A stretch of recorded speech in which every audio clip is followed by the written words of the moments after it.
なり大量にうちの場合焼くんで、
備長炭とカシスミと両方ですね。はい。早く起きるようにでしょ。はい。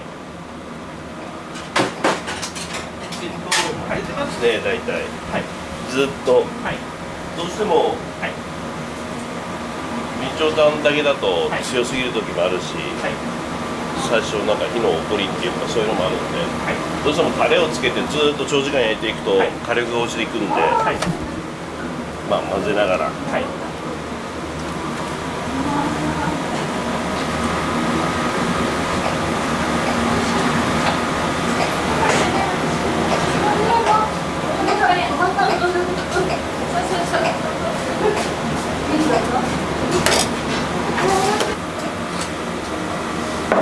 そうですそうです、はい、そうです。はい。で継ぎ足しで昔のタレのあれが残ってるかっていうと、俺はそういうふうには思わないんだけど、はい、かなり大量にうちの場合焼くんで、はい、もうどんどん入れ替わっていくからですね。はい、まあでも、はい、そうですね。元はもう継ぎ足しながらずっと。はい。目と肝と分けて、これもう身だけの状態ですね。はい。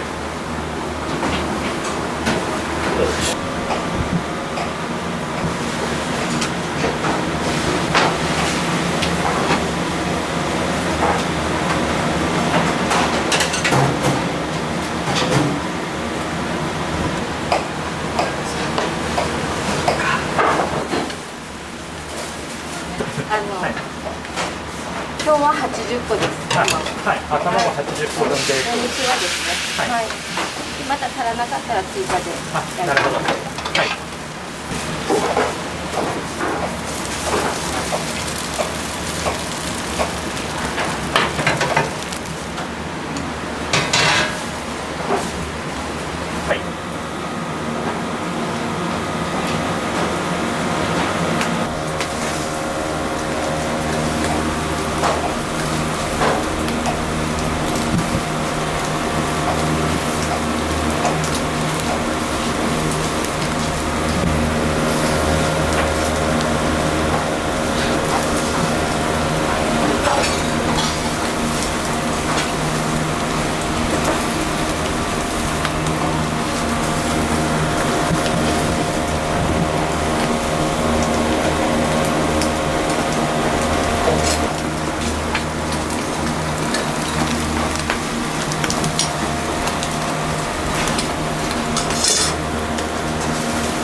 一匹一匹違うと思うんですけど、そうですね。焼くと縮んでるってことですか？もちろんです。これが生の状態で素焼き。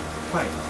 ここまで来たらあんまり縮んでいかないですけど。はい。いや今こう改めて見ると、あれすごく縮んでるんだなって。だからちょっと串で打つのの、はい、まあいっぺんに焼けるっていうのもあるかもしれないですけど、はい、要するにこう見てもらうと一個一個ちょっと違うじゃないですか。はい、それをいっぺんにまとめて焼くってなかなか難しいと思うんですよね。はい、でうちはそういうやり方をしないっていう。はい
あ